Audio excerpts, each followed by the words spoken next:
자, 다른 나라 이야기 한번 해볼게요. 중요해. 한국과도 연관이 있습니다. 미얀마에 쿠데타가 일어났잖아요. 네.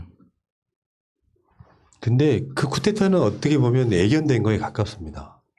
왜 이 이야기를 갖고 왔냐면 한국과 연관이 있기 때문입니다. 쿠데타가 일어났어. 한국도 쿠데타가 최소 2번 이상 일어났죠. 예. 박정희가 한 번, 전두환이 한 번. 근데 아웅산 수치라고 하는 사람은 미얀마의 민주화의 상징 같은 사람이야. 이 사람이 집권을 하는 과정에 군부와 타협을 해요.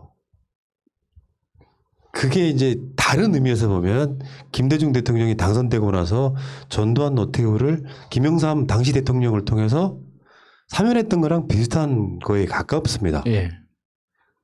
그 어느 정도 타협을 했냐면 일단 아웅산 수치는 자녀들이 외국인이라는 이유로 대통령이 출발을 제한해. 대통령을 할 수가 없는 거예요. 그래서 배우자와 자녀가. 예. 정상회담을 하면 문재인 대통령하고 아웅산 수치하고 하는데 이 양반은 장관이거나 또는 고문이야. 예. 국회의원 25%는 무조건 군부에 할당을 해줬어요. 그 헌법에 박혀 있죠. 예.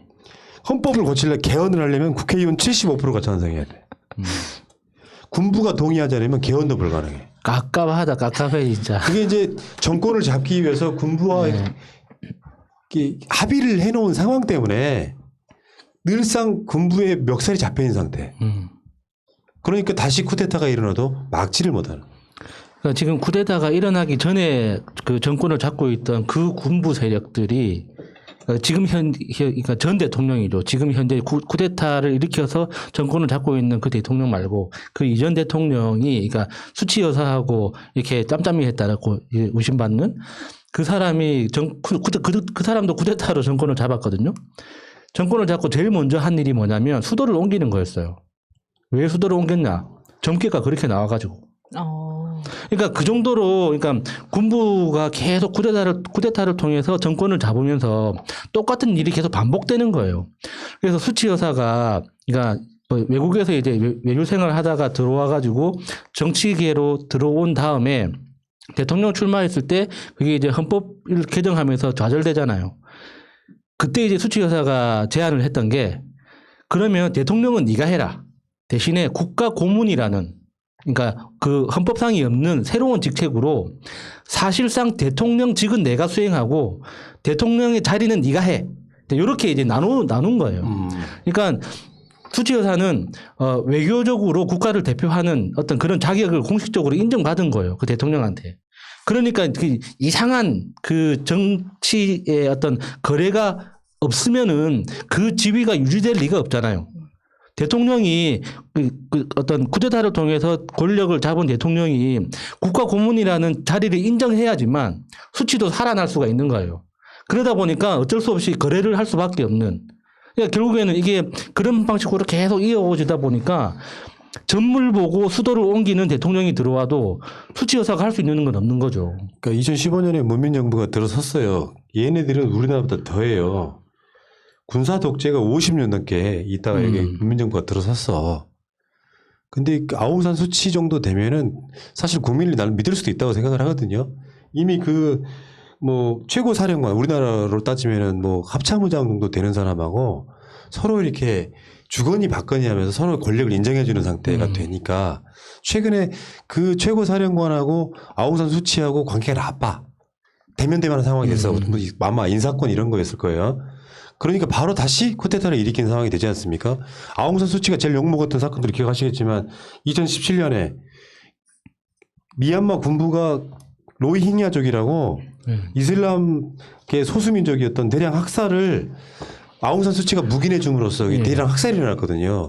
그러니까 아웅산 수치가 민주주의의 상징에서 기득권으로 전락한 순간이에요. 그러니까 국민들의 지지가 떨어지는 상황이죠. 노벨상까지 받았는데. 그러면서 아웅산 수치는 민주화의 상징에서 물러났단 말이에요. 그 이미지를 딱지를 떼버렸단 말이야. 그러니까 국민의 지지도 없지. 가장 힘을 갖고 있는 군부는 헌법에 그렇게 박혀 있으니까 아웅산 수치마저도 제거할 수 있는 거예요. 어중간한 기득권과의 타협이 낳는 결과물이에요, 이게. 그러니까 지금 수치 여사는 지금 가택 구금 상태로 지금 갇혀 있잖아요. 뭐 어쩌겠습니까?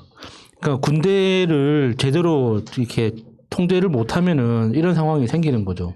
그러니까 제일 먼저 그 쿠데타 소식에 제일 먼저 연관 키워드로 뜬 게 김영삼 대통령 아닙니까? 김영삼 대통령이 하나회를 그런 식으로 없애지 않았다면 지금 대한민국이 있겠느냐. 네. 그런 이야기가 제일 먼저 회자되죠. 그러니까 이제 한국 상황에 비춰보면 이런 거예요. 우리 존경하고 사랑하는 이낙연 대표님이 사면론 꺼내든 게 얼마나 위험한 상황이었는지를 이 사건을 통해서 설명을 좀 해드리면 그런 겁니다. 민주주의 국가예요. 국민의 화합이라고 하는 것은요.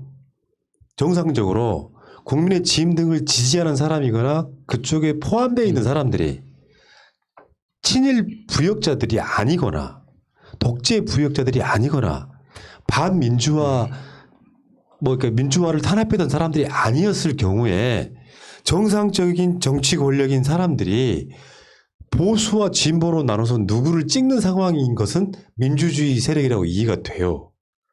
정확히 말해서 사면을 찬성하냐 반대하냐 여론조사를 했더니 국민의 뭐 한 40%는 찬성, 뭐 한 50%는 반대하더라. 이것은 일반 정치인의 시각일 뿐이에요. 민주주의 발전 역사에서는 이쪽 사람들 일제에 부역했거나 독재에 부역했거나 재벌에 부역했거나 하는 사람들은 정상적인 정치 세력을 인정하면 안 돼요. 민주국가는 정상적인 민주시민들이 숫자가 많아져가는 과정입니다. 근데 민주국가의 가장 중요한 요소인 민주시민들을 의사를 물어보지 않고 사면을 이야기하는 것 자체가 얼마나 큰 행위였는지를 지금 미얀마의 이 쿠데타랑도 연관을 시켜보자는 거예요. 최소한 일본을 용서하려면 독재 부역 세력을 용서하려면 그 사람들의 처절한 반성이 있는 뒤에야 정치적 파트너로서 인정하는 겁니다. 근데 너무 빨리 우리가 180석이나 됐으니까 우리가 정권을 잡고 있으니까 이들을 사과나 이런 것들 없이 용서하자는 그런 논리하고 그 맥락이 같아지는 거예요. 그래서 이 의제를 한번 가져와 본 거예요. 진짜 무섭네요. 이낙연 대표님 좀 이런 거 좀 메모 좀 하고 좀 받아주세요. 진짜. 진짜. 예, 진짜 더하고 뺄 것도 없이 진짜 딱 지금 맞는 말씀이세요. 진짜. 그러니까 남의 나라를 보고 우리나라가 보이더라는 얘기지. 그래서 이낙연 존경하고 사랑하는 아멘. 우리 이낙연 대표님 지금이는 잘하시는 거예요. 홍남기 막 혼내고 잘하시는 거예요. 그러니까 어설프게 사면하거나 연정하면은 이렇게 무서워진다니까. 적폐청산을 하다 말면 그 총구가 나한테로 다시 올 수 있다. 진짜 무서운 것 같습니다. 맞습니다. 더 몰아붙여야 되는 거죠. 그러면 문재인 정부를 지지했던 사람들이 일부가 떠나면서 지지가 빠지는 거잖아요. 그러면 정권이 망하는 거예요. 예를 들면 역할 분담을 할 수 있어. 대통령이 세게 나가면 총리가 좀 인자하게 감싸 안다든가 그런 포지셔닝이 뭔가 잘 돼 있을 때는 이낙연 총리의 지지율이 높았던 거고요. 빨리 태세 전환해가지고 민주당의 180석의 대장은 세게 나갈 사람. 그래서 이재명 지사의 존재 가치를 지워줄 사람이 필요했던 부분이 분명히 있었던 거죠. 자, 뭐 그 이야기 여기까지 하시고 어쨌건 미얀마가 이렇더라. 언제든지 용서한다는 투로 그 사람들을 내버려 두면 언제든지 또다시 똑같은 일이 일어난다. 맞아요. 역사에서 진짜 제대로 책임을 지우는 거를 경험을 해줘야지 참교육 안 당해본 사람들이 계속 자유 하면서 이상한 자유의 의미를 왜곡시키면서 지금 사회를 흐리고 있습니다. 예. 그리고 이제 반가워서 남은 시간 얼마 안 되지만 반가워서 하나 의제만 하면 싸이월드가 부활한대요. 아 부끄러워. 큰일 났다. 큰일 났어. 아니야. 그렇게 반응하면 안 돼. 그럼 1촌 파도 타기 해야 됩니까? 싸이월드가 다시 이제 재오픈한다고 하거든요. 네. 난 내가 봤을 때 내 싸이월드가 그대로 남아 있을 것 같아. 네, 저는 당연히 있겠죠. 이게 그 관리가 계속 하고 있었으니까 제 계정도 있겠지만 생각만 해도 부끄럽네요. 이게 원래 남친이 바뀔 때마다 전 남친을 비공개로 만들어야 되거든요. 폴더를 따로 만들어가지고. 그 미니미라고 하죠. 네. 그 방 꾸미는 거, 그 도토리 사가지고 이렇게 아이템 바꿔주고 하잖아요. 참 선물 많이 했습니다. 왜 그렇게 헛돈을 썼을까요? 지금 싸이월드가 문을 다시 열면요. 나 돌아가신 분도 일부 있겠지만 네. 회원 숫자가 3,200만 명이에요. 이야, 절반만 대한민국 해도. 인구의 절반이 넘어 네. 3분의 2 정도 돼. 3,200만 명에 내 싸이월드 오픈하면 다시 찾아가 봐야 돼요. 내가 만들었던 거. 과거 어느 시간 동안에 머물러 있는지를. 근데 문제는 물론 이제 뭐 한국산 뭐 외국산 이런 것도 있겠지만 싸이월드를 그냥 웃고 이야기하자는 게 아니라 지금 예. 트위터나 페이스북 같은 것도 사실은 옛날에 블로그 기반 그런 형태거든. 말하자면 한국 쪽 것도 키울 필요 있는 거죠. 그렇죠. 난 그렇게 봐요. 그러니까 그 싸이월드가 처음에 만들어져서 막 성장할 때 뭐 세계화, 뭐 세계적인 서비스로 키워야 된다 그런 이야기가 있었죠. 그런데 그때 이제 가장 큰 장벽이 된다고 했던 게 그 당시에 그때는 뭐 한글 때문에 안 된다 뭐 이런 이야기를 했었거든요. 그런데 사실 알고 보니까 그 한국 IT의 갈라파고스 현상이라고 하는 그 액티브엑스 중심 공인인증서 그리고 이제 금융 시스템이 세계 스탠다드가 안 맞는 이것 때문에 이제 이렇게 글로벌화를 못했던 거거든요. 만약에 이제 이번에 뭐 몇 개 회사들이 컨소시엄 형태로 인수를 해서 이제 다시 재생시킨다고 하는 건데 잘 됐으면 좋겠습니다. 네, 그러니까요. 우리나라 제일 많은 SNS 이용자가 네이버 밴드래요. 1,657만 명.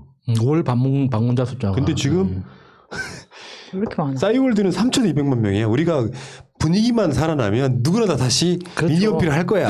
분명히 이거 가지고 많은 이벤트 에피소드들이 생길 겁니다. 이거는 제2의 아이러브 스쿨을 불러올 것입니다. 아이고 싸이월드뿐만 아니라 아이러브 스쿨은 정말 대단했지 않았어요? 아, 보라도 아이러브 스쿨 알아요? 그것도 부끄럽습니다. 동창 네. 저는 그거 거기 가입해 본 적 있어요? 네. 저는 여긴 없어요. 아니죠, 아직. 야 과도하게 어린 척하지 마. 아니 그러니까 중간에 아이러브 스쿨이 없어져가지고 없어져서. 그 가입을 못했을 수도 있어요. 그런가? 네. 어쨌거나 아이러브 스쿨도 싸이월드도 부끄러운 과거 담고 있어서 참 위험한 곳입니다. 아 근데 내가 그 이야기 하나만 더 하고 마무리할 텐데요. 정치인들은 SNS 가급적 하지 마세요. 나도 SNS는 사적으로는 안 하거든요. 그게 득보다 실이 더 많아. 아니 우리 같이 방송하는 사람들이 굳이 SNS 할 필요 있습니까? 근데 나중에 거기 그 지지하는 사람들이랑 꽁냥꽁냥 하다가 그 사고 친다. 말실수 나가고 온갖 짓거리들 다 해. 웬만하면 정치인들 홍남기 씨 국회에서 답변하면 되지 왜 페이스북 하고 그래. 그래도 새날 페이지 좋아요 눌러주세요. 아우 똑똑해. 맨체스터 정치인들은 유나이티드의 영웅이었죠. 퍼거슨 감독이 SNS는 인생의 낭비라고 했던 거는 다 이유가 있어요. 그 SNS에다가 폭망한 연예인들을 한번 생각해 봐봐. 뭔 자랑질을 그렇게 하다가 층간소음 때문에 못 나오고 온갖 짓거리 다 하잖아요. SNS가 소통의 도구로만 쓰이는 게 아니라 관종들한테는 최악이라고 난 생각해요. 맞아. 남들한테 이렇게 관심 받고 싶어 하는 사람들한테는 SNS가 득만 있는 게 아니라 실이 훨씬 더 커. 안 하는 게 나아. 에휴. 자, 이렇게도 오늘 또 맞는 말 했고요. 아직도 좋아요 안 하시는 분들 있어요. 오늘도 맞는 말 감사합니다. 싸이월드 부활하는 건 아마 다음 달부터 가능하다고 하죠. 그 싸이월드는 한번 해보고 싶긴 하다. 보람이 와서 이렇게 친구 추가하면 내가 해줄게. 그러니까 싸이월드에서 찾고 싶은 사람이 있네요. 나중에 네스에서 밝히나요? 그렇구나. 자, 여러분, 새날은 이따가 9시에